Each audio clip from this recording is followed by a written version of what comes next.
I am shaking as I write this.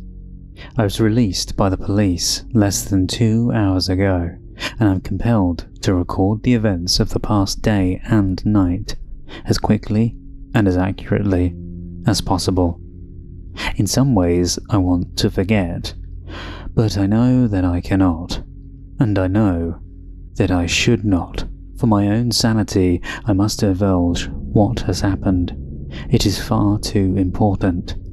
Should I ever allow myself to be swayed by the mechanical, rational nature of the world once again, these words should serve to remind me that what is unseen is both mysterious and frightening.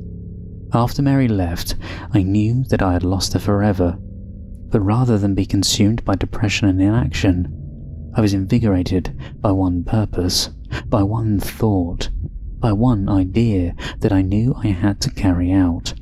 I had to destroy that thing, for I could not allow the chance that it may one day hurt my loved ones or desecrate the innocence of another child. I also knew that I faced death. The feeling that I had already lost everything, that was a small price to pay. It is said that revenge is a dish best served cold, but having waited my entire adult life to be rid of this thing, its memory and the shadow that it had cast upon me, I met the proposition of killing this fiend, this corrupt and perverted force, with a smile on my face. That night, it would be dead, even if I had to drag it to hell with me. Busying myself for the next few hours, I packed a bag and wrote a letter to Mary and my family explaining what had happened and that they weren't to blame. I phoned my mother and father, then my brother, just to hear their voices one last time. But I did not let on that I thought I may never speak to them again. My mother's intuition led her to ask if everything was all right. I smiled and told her I loved her before reluctantly saying goodbye. At about 7 o'clock, I made my way out to the car. The sun had already set and the street seemed eerily quiet, as if the scene of an unattended funeral. I sat in the driver's seat, leaving the door on the other side open, awaiting my most unwelcome passenger. By 9 o'clock, nothing out of the ordinary had occurred. The place remained deserted, and the cold night air flowed through the open door and was beginning to bite. As I sat there, contemplation echoed through my mind. I ruminated on the nature of this cadaverous parasite. One question rose out of a sea of thoughts, towering above all else, unmoving and continuous. Can you kill something which is already dead? I did not know if this was a thing of the grave or some unworldly spectre which could be considered alive in some way, but just as I was re-evaluating my plan, there it was. It was subtle at first, but there was a small, almost indistinguishable shift in the suspension of the car. Had it been any other circumstance, I would have just put this down to a gust of wind pushing and pulling at the chassis of the car. But I was all too familiar with that feeling from all those years ago, as the bunk bed would shift slightly with that thing climbing into the bottom bed. I knew its foul calling card. The air grew denser, as if contaminated by some nearby corpse. It was in the car with me, unseen, yes, but there nonetheless. As I heard the slightest of whispered breaths from the back seat, I leant over and calmly closed the passenger door. I turned the key in the ignition as I pulled out of the street. I could have sworn I heard a quiet yet distinctly malicious snigger, as of something mocking me. Did it know what I had planned for it? Our destination was not far, but the roaming hills through which our taken country road penetrated rose up and diminished with it regularity, a stark reminder of the ominous isolation of night. Occasionally on the way, I could hear something from behind, but I refused to look for that thing in the dark. Patience. It would not be long before I could confront it. The irony hit me. I was worried about scaring off the same thing which had terrified and tortured me as a child. I had to be resilient, and so drove carefully and calmly through the countryside, swamped by darkness, hoping that my unearthly passenger would not suspect me. I arrived. The wheels of the car struggled and slid on the undergrowth as I headed off the narrow country road. The landscape had opened up, and as I looked at the broken and rotting trees around me, I felt that it was fitting to come to this bleak place in the cold night to destroy that bleakest of things. The land suddenly came to an abrupt end. A cliff edged out from an old quarry, looking deep into the black waters of the lake below. The cliff edge was relatively flat, and had in fact at one time housed the road which had subsided into the lake decades earlier. The local kids would tell stories about the vengeful ghosts of those killed during the subsidence, but they were just stories. Or perhaps they weren't. In the past I would have disregarded such tales, but who would believe mine if I told it to them now? I switched the engine off and parked several meters away from the cliff edge, switching off any lights and composing myself for what would come. I sat in that car for what seemed like a lifetime, the only company given to me by the occasional splash of water against the cliff below. I waited. This thing was smart, of that there was no doubt. It had toyed with me, relishing the pain and torment it had caused me as only something of a coldly frozen intellect could. For this reason, I knew it would suspect me, and perhaps even flee if I brought the car too close to the cliff's edge. I had to wait for it to attack, let it feed, let it revel and gorge itself upon me. Perhaps then it would not notice as I slowly plunged the car into that dark, icy water below. I was going to drown it. I had appraised the potential consequences in my head and reasoned that there would be a moment, a singular moment, where I would have a slim opportunity to escape from the car just before it reached the edge. Mary and I used to go there occasionally, a place to be together away from everything else, and it did not look nearly as stark during a summer's day. I therefore had the place in mind and knew it well. The drop was at least 30 feet to the depths below, and I did not want to be in the car as it hit the water, nor trapped inside with that abomination. I waited. Then I heard it, slowly at first, and then increasing in rate and volume, a rasping, wheezing breath from behind. Strangely, it sounded more laboured than before. Each breath a struggle, filled with fluid, rotten and decayed. A shiver ran up my spine. A rank, foul smell began to fill the air. The breath drew closer from behind. My heart began to race, beating hard and fast as I looked up and saw the windscreen begin to ice up from inside. I could see my breath, a natural thing indeed, but what was unnatural was the breath visibly moving across my face from the side. I turned slowly. I wanted to cry. I wanted to leave, run into the night, but I had to stay. I could not allow it to escape. It was sitting in the passenger seat. I was staring at it, and it at me, hunched over, covered by darkness, contorted, gaunt, hands seized as if fighting rigor mortis. It slowly moved towards me. One bony leg cracked and groaned as it slid over my lap and onto the other side. Oh God, it was sitting on me. It pulled itself in close to me, and through a shard of light provided by the moon, I saw its face. Skin hung from its jagged features. Glassy eyes stared deep into me as its grin spread up through its face, unnaturally wide as the result of its half-rotten flesh, exposing the rotten muscles, broken teeth and sinews of its rancid smile beneath.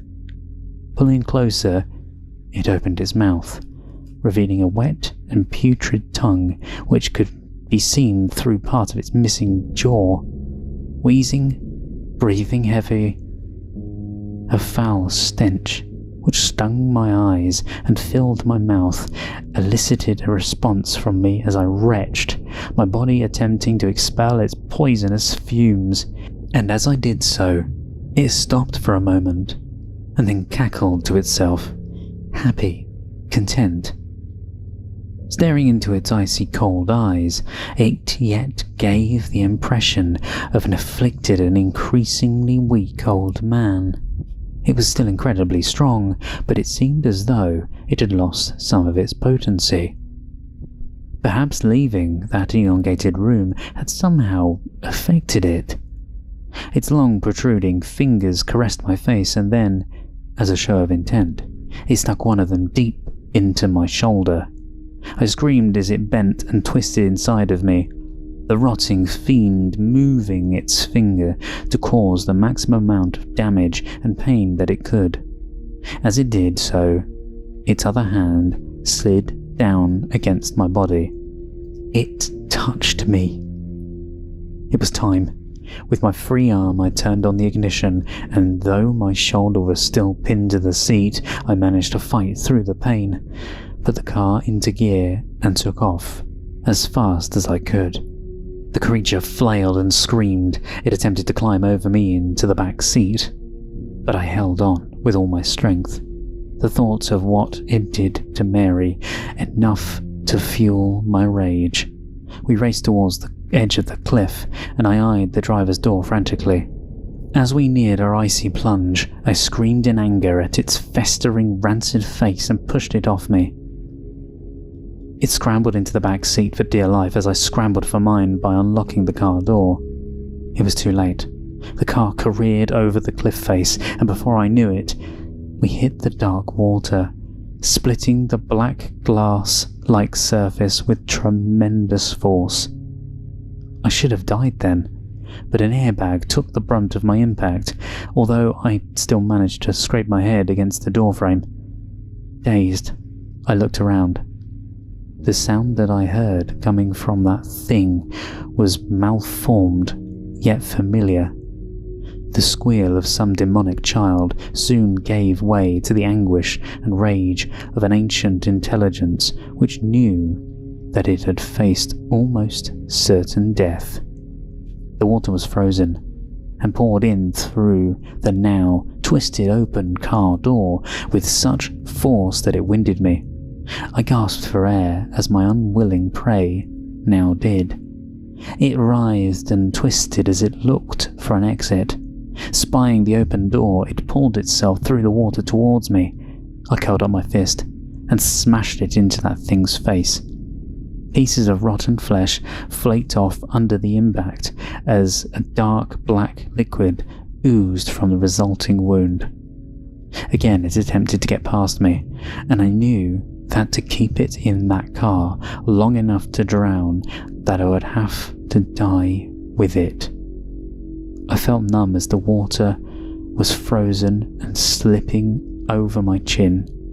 My heart struggled against the cold, and with a sudden surge, I was submerged and had breathed my last. I held my breath, but only to compose and ready myself for an icy, suffocating death. I hoped that it would not be painful. My thoughts returned to Mary and my family.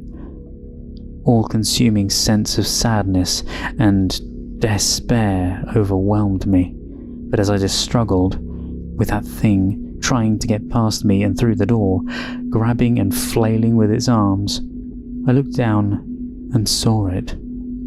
Its leg was trapped between the dashboard and floor of the car by the impact of the fall, and although it could move, it could not leave. I turned immediately for the door. I could barely see but a foot in front of me in that black water, but there was enough moonlight to light my way. Just as I got to the door, the wretch grabbed hold of me and pulled me back to it. It had given up all hope of escaping, but it wanted to drown me with it. We fought for what felt like an age in that cold, bitter grave as the car slowly sank deeper and deeper into the darkness. I could now feel my body pleading with me to take a breath, to exhale my last gasp of air, and then inhale the frozen water. I am happy to say that I used my wits to get out of such a horrible fate. Orientating my body, I pushed my feet against the dashboard with enough force to at last escape its slippery grasp. I do not remember much else, bar the anguished and hate-filled scream that my tormentor let out as I left it to die at the bottom of that icy lake. I found myself walking through the wilderness, cold, wet, but alive.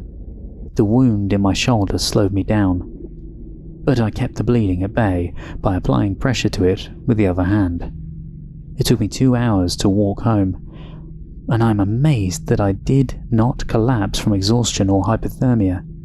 When I saw the familiar sight of the street that I live on, I was filled with a sense of accomplishment, a sense of pride and triumph. I had beaten that thing once and for all. That is, until I went inside my house and found a trail of large, wet footprints leading from the front door to my bed.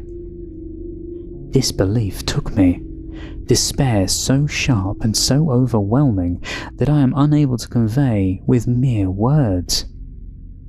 It was lying in my bed, waiting, a white sheet covering its emaciated body from sight. The human mind is a wonderful thing. Just as you believe your body has reached a level of exhaustion that it cannot recover from, that your emotions are so frayed that you feel you cannot continue, a thought springs as if miraculous from a weary mind. Let it rest, for now. I quietly crept through the dark and picked up my wallet, which I had left on a small coffee table in the centre of my living room. Leaving the door unlocked, I left to attend to a new plan, and returned an hour later. With a moment's preparation, I slipped into the spare room.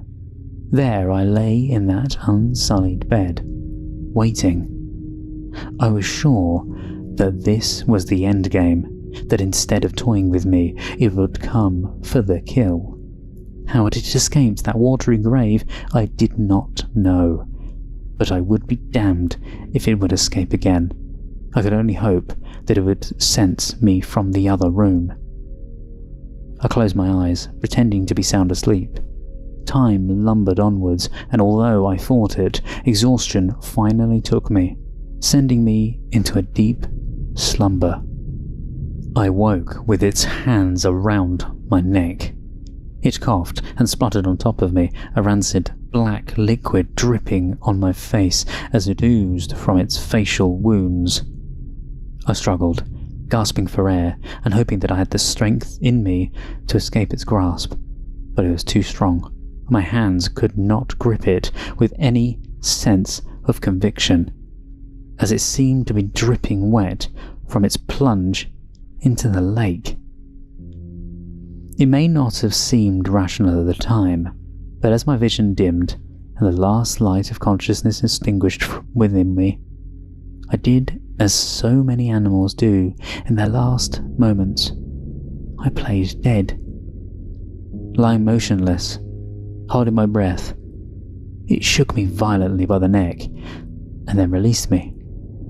I waited for my moment, my last chance to destroy this thing. Its laboured breathing relaxed slightly and seemed to stare at me, almost quizzically. I waited still for a shift of weight, which might have let me throw it to the ground. Leaning down close to me, its wide, crumbling sneer puckered. Gathering its putrid saliva in its mouth and what was left of its cheeks, it then showed utter contempt for the living and the dead. It spat its festering fluid onto my face, the remnants dripping down onto me through a hole in its jaw. I wanted to scream, to do anything to remove such a vile smear on my skin, but I dared move. The time was not right. Leaning in closer, it prodded and scratched at the wound in my shoulder, the pain shearing through my body. With all of my resistance, I remained motionless. Then it slowly and patiently slid two of its long, distended fingers into my mouth. The taste was overwhelming, rancid, rotten, dead. The arthritic clicking of its knuckles shook my resolve. As it arched its back in glee, it suddenly pushed its fingers deep down into my throat. I gagged, an instinctive reaction. Instead of being shocked, a garbled laugh emanated through its broken teeth as it thrust its fingers deeper into my mouth. I felt its cold, hard flesh scraping against the inside of my throat, pleading without words for it to stop. In our darkest of moments, we sometimes find our true strength. I rolled to my side, using its weight against it, and finally managed to break free. I fell onto the floor, its long reach grasping at my feet. I kicked and screamed, and at last was free. It stared at me, only for a moment. Rising up on top of the bed, its brittle bones cracking under its own force, it now towered tall and gaunt, ready to pounce. Since I was a child, I had been a victim. It had terrorized me, taken my innocence, attacked Mary, and broken my life. I would not stand for it any more. Sometimes the most dangerous prey is the one who can outthink you, the one that lulls you into a false sense of dominance or superiority, the one who has conquered any fear of you with a sense of anger and betrayal. It had fallen into my trap, one conceived by logic, reason, and an understanding of the world through the eyes of a scientific mind. Fire cleanses all. As it groaned, shrieked, cracked, and contorted, readying itself to pounce, in one swift motion, I removed a blanket from the floor, revealing a bucket filled with gasoline, which I had bought in that short time of preparation. I threw it as hard as I could, the liquid splashing all over that horror and the bed. It grinned at me, mocking my very existence, making light of my pain and agony it had caused. From my pocket I pulled out a lighter, lit it, and threw it onto that wretched thing. It writhed and screamed in agony, part of its flesh crumbling away, searing into nothing in front of my very eyes. I almost felt sorry for it. Let it burn. The fire got out of hand. Thankfully, a neighbour heard the screams and saw the smoke, calling the fire brigade. I remember nothing of how I escaped. I spent several hours in hospital being treated for light smoke inhalation and painful burns to my hands. It still hurts as I type, but as with many superficial wounds, they will heal. Perhaps there will be a few scars, but I can live with that. The police arrested me shortly afterwards, believing me a murderer. They suspect that I killed someone in that fire and find it entirely suspicious that I have a deep wound in my shoulder and scratches over my body. I've been told not to stray far in case they wish to ask me further questions. But they can ask away. I doubt they'll believe my answers. They found no remains, nor any evidence that someone else was there, bar a strange outline of a figure etched deep into the bed and wall. It looked as though whatever had been there attempted to escape, but I do not think it accomplished this. A weight has now been lifted from my shoulders, one which I now realize was always there, since I was a child in fact. I believe that thing had an effect on me from distance, and now that it is gone, I feel whole again. I am devastated that I've lost Mary, and my house can be written off, as I'll probably be charged with arson after they realise I started the fire, which means I can kiss goodbye to any insurance claim. My hands ache, as does my shoulder, but my spirit does not. I am writing this from a hotel room. It's small and unassuming, but it will suit my purpose. Tonight I intend to sleep and dream, as I did as a child, before that wretch invaded my life. I believe that it was my rationality which saved me, my logical thought which allowed me to destroy such an evil, but I will never escape the conclusion that there is much more to life beyond the veil, out there in the darkness. It is a world I have seen and do not care to revisit. For tonight, I will rest, and tomorrow I will build my life again with the confidence that my unwelcome guest is gone forever. I can feel it. I know it. It will take time for me to adjust, and perhaps my mind will play a trick or two along the way. It is difficult to abandon the paranoia of a lifetime. I must learn to accept my safety once again. I refuse to be looking over my shoulder for the rest of my days, but I will always be cautious, as I was when I was in the hospital this morning, lying on a bed in a quiet ward. I thought I felt the bed shake for the briefest of moments, but I know that it was just my imagination. I'm glad I've written down my experiences. It has illuminated much about myself to me, and most importantly, should anyone ever, God forbid, find themselves in a similar situation, then maybe you will know what to do. Now, it is bedtime, and I must rest, for I have never known a weariness such as this. Good night, and sleep tight.